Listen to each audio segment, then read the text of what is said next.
Hollywood has always been a land of bright lights and broken dreams. For every star who rises to international fame, there are countless others who shape cinema in ways that are less obvious but no less important. Some actors leave behind unforgettable performances, while others leave behind stories of resilience, struggle, brilliance, controversy, and quiet legacies. In 2025, Hollywood said goodbye to 5 unique actors: Bruce Glover, Val Kilmer, Michael Madsen, Gene Hackman, and Patrick Adiarte. They came from different backgrounds, played very different kinds of roles, and carried different reputations in the industry. Yet all 5 of them contributed something lasting to the world of entertainment. This is not just the story of their deaths. It's the story of their lives, their beginnings, their careers, their battles, and the ways they shaped cinema. Some of them were household names, others cult favorites, and one a quiet pioneer who fought for representation long before it was fashionable. Together, their stories weave a larger tale about Hollywood itself. And so, we begin with a man whose presence on screen was unforgettable. Not because he was the biggest star, but because he had the face, the voice, and the energy that made audiences lean in every time he appeared. A man forever remembered as a Bond villain, but who was much more than that. His name was Bruce Glover. Bruce Herbert Glover was born on May 2, 1932, in Chicago, Illinois. He did not come from Hollywood royalty, nor did he have an easy path into the film industry. In fact, Bruce's early years were shaped by the harsh realities of a working-class environment. Chicago in the 1930s and 40s was a tough city, full of crime, labor struggles, and cultural shifts. It was a place that could harden a person, and in many ways, it hardened Bruce. But behind his sharp features and intense eyes was a performer who wanted to express himself. In his youth, Bruce discovered a passion for acting. He studied theater, honed his craft, and slowly began to make his way into the world of entertainment. Unlike some actors who rely on charm or looks, Bruce relied on something different: an almost electric screen presence. He had a way of delivering lines that made even the smallest role feel alive. Bruce Glover started appearing in television shows during the late 1950s and early 1960s. When TV was exploding across America, he showed up in episodes of Perry Mason, Gunsmoke, and Bonanza. These were small roles, often one-time appearances, but each one gave Bruce a chance to show his range. He could play tough guys, quirky outsiders, and strange villains, and casting directors quickly noticed. It wasn't long before Bruce made the leap into film. He had the kind of face you remembered: a sharp nose, piercing eyes, and a grin that could look either friendly or menacing, depending on the role.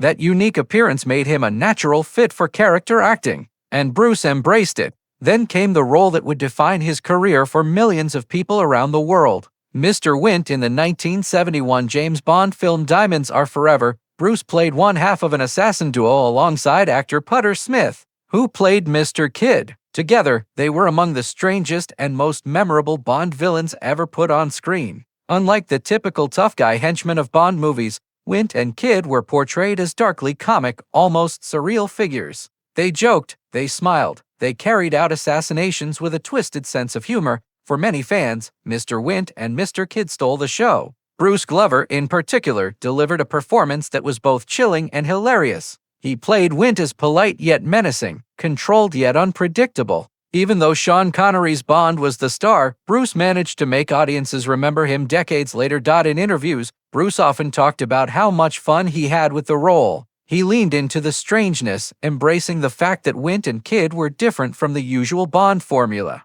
This decision turned what could have been a forgettable villain into a piece of Bond history. After Diamonds Are Forever, Bruce Glover became one of Hollywood's go-to character actors. He appeared in Chinatown 1974, one of the greatest films ever made, directed by Roman Polanski and starring Jack Nicholson. In Chinatown, Bruce played Duffy, a tough guy working for the corrupt powers that controlled Los Angeles. Once again, Bruce's performance made a supporting role feel bigger than it was on paper. He kept working throughout the 1970s and 80s, appearing in films like Walking Tall 1973, Hard Times 1975, and Ghost Town 1988. On television, he popped up in everything from Hill Street Blues to Miami Vice. His characters were often shady, eccentric, or dangerous, but Bruce always gave them depth. What separated Bruce Glover from many other character actors was his willingness to take risks. He didn't just play the bad guy, he played the interesting bad guy. He gave his characters quirks, unexpected pauses, strange smiles, and little details that made them unforgettable. As his career grew, Bruce also developed a passion for teaching. He began coaching acting students in Los Angeles, sharing the lessons he had learned from decades in the business. Bruce believed in raw, emotional truth in acting. He often pushed his students to take chances, to explore the strange and the uncomfortable. Many of his students described him as intense, inspiring, and deeply committed to the craft. Perhaps the most famous of his students was his own son, Crispin Glover. Crispin went on to become a cult icon himself, known for his roles in Back to the Future and River's Edge, as well as his own experimental films. The connection between father and son was complicated, sometimes loving, sometimes tense, but it was clear that Bruce's influence shaped Crispin's artistic path. Bruce Glover never became a traditional Hollywood star, but he didn't want to. He carved out a career as a unique presence, a man who could turn even a minor role into something audiences remembered. His Bond villain remains iconic, his performances in Chinatown and Walking Tall still resonate, and his teaching helped shape the next generation of actors. Even in his later years, Bruce continued to work. He appeared in independent films, gave interviews about his Bond experience, and celebrated his long career. He was proof that an actor doesn't have to be a leading man to leave a permanent mark on the industry. When Bruce Glover passed away in 2025, fans and fellow actors remembered him not just as a villain, but as a true craftsman. He was the kind of actor who made Hollywood richer, stranger, and more exciting. Val Edward Kilmer was born on December 31, 1959, in Los Angeles, California. His arrival in the world almost seemed poetic, a boy born in Hollywood's backyard on the final day of the year, destined to close out one era and open another. But Kilmer's path would never be simple. His career was marked by soaring highs, frustrating lows, and a personal journey that would make him both beloved and misunderstood. Kilmer grew up in the San Fernando Valley, in a middle-class family. His father, Eugene Kilmer, was a real estate developer and entrepreneur. His mother, Gladys, supported his artistic leanings. But Val's childhood wasn't easy. His parents divorced when he was young, and tragedy struck when his younger brother Wesley, a brilliant filmmaker in the making, drowned in a jacuzzi accident at the age of 15. Wesley's death had a profound impact on Val, shaping his sensitivity, his intensity, and his constant search for meaning through art. From a young age, Kilmer had an undeniable creative streak. He wrote plays, performed in school productions, and showed an unusual seriousness about his craft. By the time he was a teenager, he already knew what he wanted, to act, and to act with complete commitment. In 1977, Val Kilmer was accepted into the Juilliard School's drama division, becoming the youngest student ever admitted at the time. Juilliard was one of the most prestigious performing arts schools in the world, and Kilmer's acceptance was a sign of his raw talent. At Juilliard, Kilmer immersed himself in the classics Shakespeare, Chekhov, and modern playwrights. He studied voice, movement, and emotional truth. Unlike many young actors who dreamed of instant fame, Kilmer saw himself as a serious artist. He was determined to earn respect, not just popularity. After graduating, he co-wrote and performed in a play called How It All Began, which gained attention at the Public Theater in New York. Kilmer's reputation as a stage actor was growing, and it seemed he might spend his life in theater. But Hollywood soon came calling. Kilmer's first big Hollywood role came in 1984 with the zany spy comedy Top Secret, directed by Jim Abrahams and the Zucker brothers. The film was a parody in the style of Airplane, and cast Kilmer as Nick Rivers, a rock and roll star caught up in an espionage plot. What made the performance remarkable was Kilmer's total commitment. He sang, danced, and threw himself into the absurd comedy with the same seriousness he brought to Shakespeare. Top Secret wasn't a massive box office hit, but it became a cult classic, and Kilmer's comedic chops were undeniable. Then, in 1986, came the role that would turn Val Kilmer into a household name, Lieutenant Tom "Iceman" Kazansky in Top Gun, starring opposite Tom Cruise. Kilmer played the cocky, competitive fighter pilot whose cool confidence earned him the nickname Iceman. He was the rival, the obstacle, the foil to Cruise's Maverick. What made Kilmer's performance special was its layered arrogance. He didn't just play Iceman as a one-note jerk. He played him as someone who was brilliant, disciplined, and deeply committed to being the best. In some ways, audiences admired Iceman as much as Maverick. The film became a global phenomenon, one of the defining blockbusters of the 1980s, and Kilmer's smirk and line delivery became iconic. Overnight, Val Kilmer was a star, but fame didn't sit comfortably with him. Unlike Tom Cruise, who embraced the blockbuster spotlight, Kilmer struggled with Hollywood's demands. He was picky about roles, clashed with directors, and often found himself labeled difficult. What some saw as ego, others recognized as perfectionism. Kilmer wanted roles with depth, and he wasn't afraid to say no to projects that didn't challenge him. This attitude sometimes cost him opportunities, but it also led him to some of his most celebrated performances. In 1991, director Oliver Stone cast Kilmer as Jim Morrison in The Doors. It was a role that required not just acting, but transformation. Kilmer spent nearly a year preparing. He studied Morrison's poetry, listened to his music endlessly, and even performed Doors songs so convincingly that some band members reportedly couldn't tell Kilmer's voice from Morrison's. The result was electrifying. Kilmer's Morrison was magnetic, wild, and self-destructive. The performance earned critical acclaim and proved that Kilmer wasn't just a handsome face, he was one of the most fearless actors of his generation. 2 years later, in 1993, Kilmer delivered what many consider his finest performance, Doc Holliday in Tombstone. As the charismatic, tubercular gunslinger, Kilmer was sly, witty, and tragic all at once. His lines, "I'm your huckleberry," became legendary. Kilmer infused the role with charm and melancholy, stealing scenes from Kurt Russell's Wyatt Earp and cementing himself as a fan favorite. Even critics who didn't love Tombstone as a whole agreed Val Kilmer's Doc Holliday was unforgettable. To this day, fans argue it should have earned him an Academy Award nomination. In 1995, Kilmer took on one of Hollywood's biggest roles, Batman in Batman Forever. Directed by Joel Schumacher, the film followed Tim Burton's darker versions and aimed for a flashier, more colorful style. Kilmer's Batman was brooding and serious, but critics and fans were divided. Some felt he brought gravity to the role, while others thought the film itself drowned in neon spectacle. Kilmer himself later admitted he felt restricted by the costume, unable to fully act with his body or voice. Still, Batman Forever was a box office hit, and for a moment,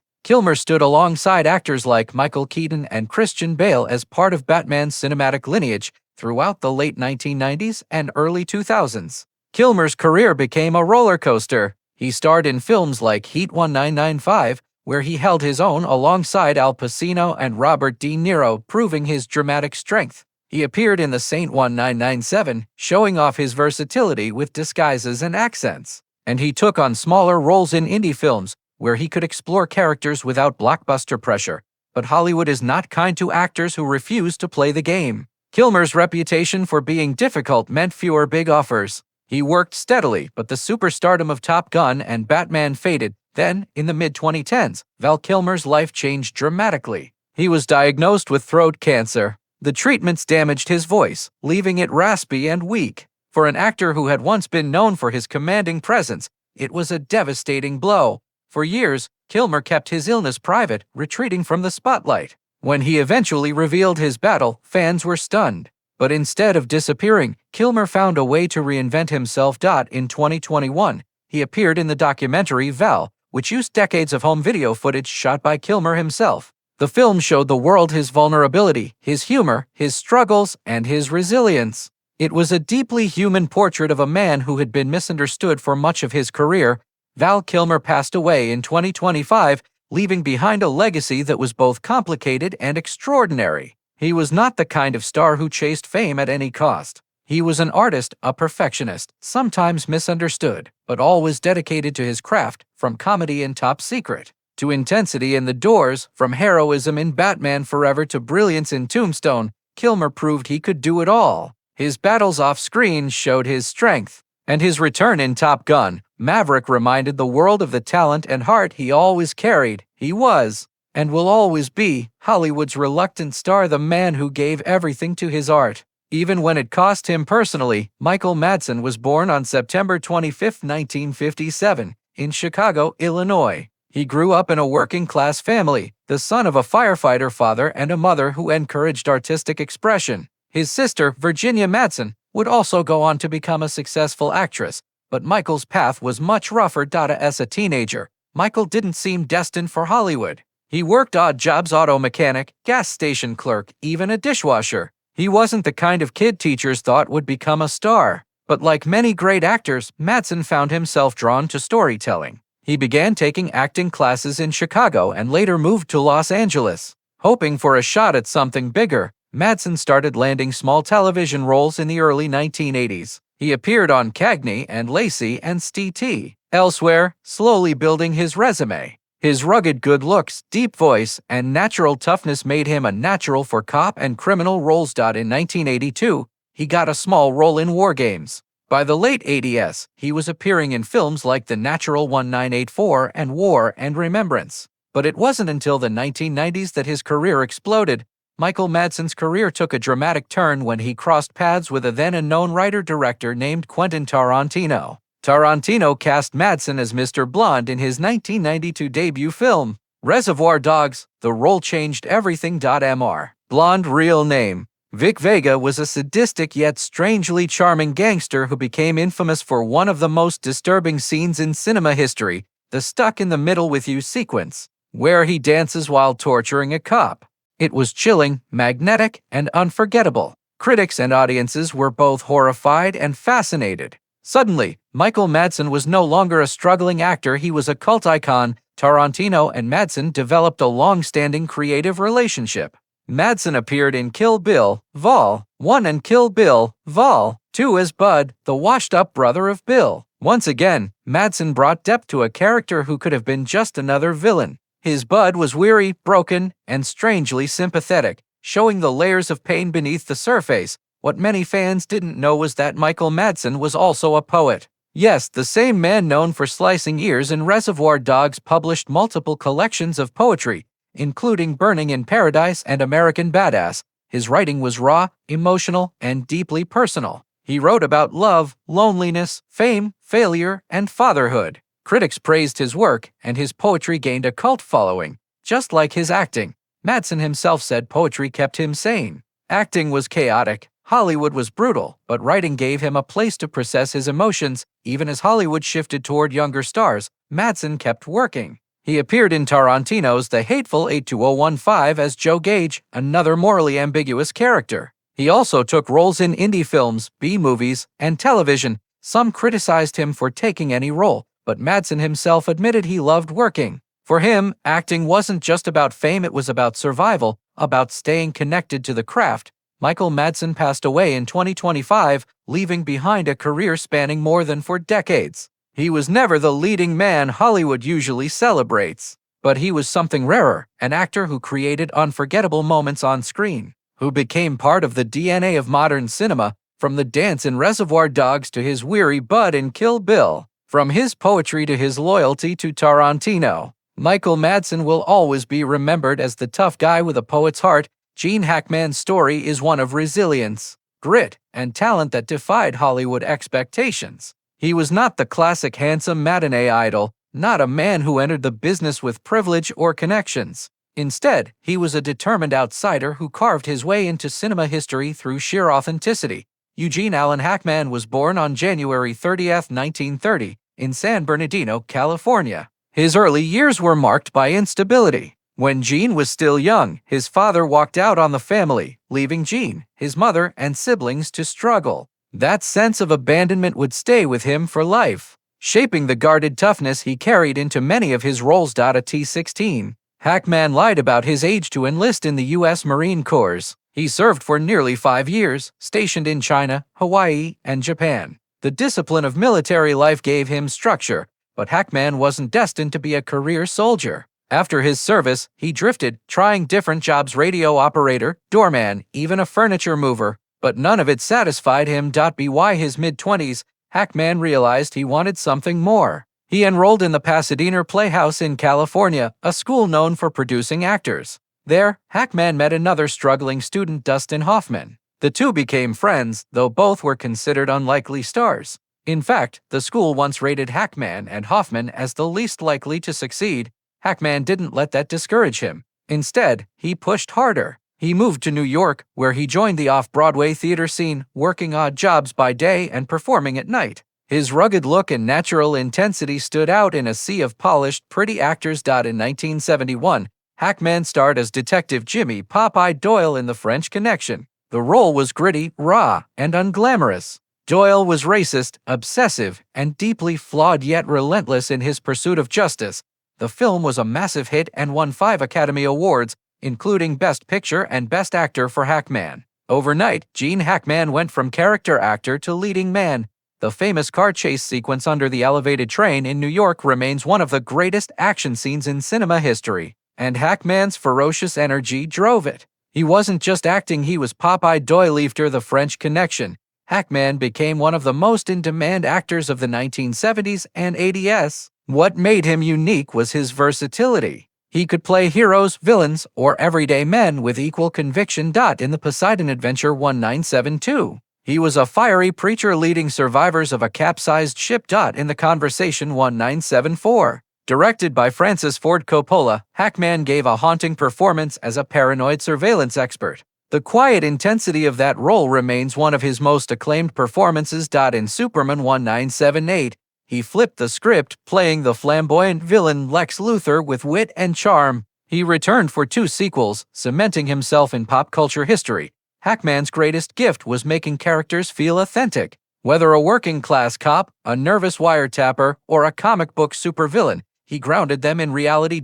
In 2004, after more than 80 films, Hackman quietly retired from acting. He moved to New Mexico with his wife and turned his attention to writing. To the surprise of many, he co-authored several historical novels, proving his storytelling talent extended beyond the screen. Fans often hoped he might return for one more role, but Hackman stayed firm. He had given Hollywood his best and walked away on his own terms, a rarity in an industry that often clings to stars until the very end. When Gene Hackman passed away in 2025, tributes poured in. He was remembered not for being glamorous, but for being real. He embodied the working man, the flawed hero, the unexpected villain. Hackman redefined what a leading man could be. He showed that charisma wasn't about perfect looks, but about presence, honesty, and conviction. From The French Connection to Unforgiven, from Lex Luthor to Royal Tenenbaum, Hackman's work remains timeless. He was, simply put, one of the greatest actors to ever grace the screen. Gene Hackman's career is proof that greatness doesn't come from glamour, it comes from truth. Few actors in Hollywood history carried the kind of authenticity Hackman brought to the screen. Born January 30, 1930, in San Bernardino, California, Hackman's childhood was far from easy. His father abandoned the family when Gene was still young, leaving lasting scars. Raised mostly by his mother, Hackman grew up tough, resourceful, and determined to survive. At just 16, he lied about his age and joined the U.S. Marine Corps. Serving overseas for nearly 5 years gave him discipline. But Hackman knew he wanted something more out of life. After leaving the military, he drifted through odd jobs: store clerk, radio operator, furniture mover, but his real dream was to act. Enrolling at the Pasadena Playhouse, he crossed paths with another struggling student, Dustin Hoffman. The school rated both men as least likely to succeed. It was a label Hackman never forgot, and one he spent his career proving wrong. In the 1960s, Hackman clawed his way onto television and into supporting film roles. His breakout came in Bonnie and Clyde 1967, where he played Buck Barrow, Clyde's doomed brother. Hackman's mix of humor, loyalty, and tragedy earned him an Oscar nomination and announced him as a serious actor. But it was The French Connection 1971 that made him a star. As Detective Jimmy Popeye Doyle, Hackman delivered a raw, unflinching performance. Doyle wasn't a polished hero, he was rough, flawed, even bigoted. Yet Hackman's energy made him unforgettable. The film won 5 Oscars, including Best Actor for Hackman. Suddenly, the man once written off as unlikely to succeed was one of Hollywood's most bankable stars throughout the 1970s and 80s. Hackman showcased incredible range. The fiery preacher in The Poseidon Adventure 1972, the paranoid wiretapper in Coppola's The Conversation 1974, the witty supervillain Lex Luthor in Superman 1978. Hackman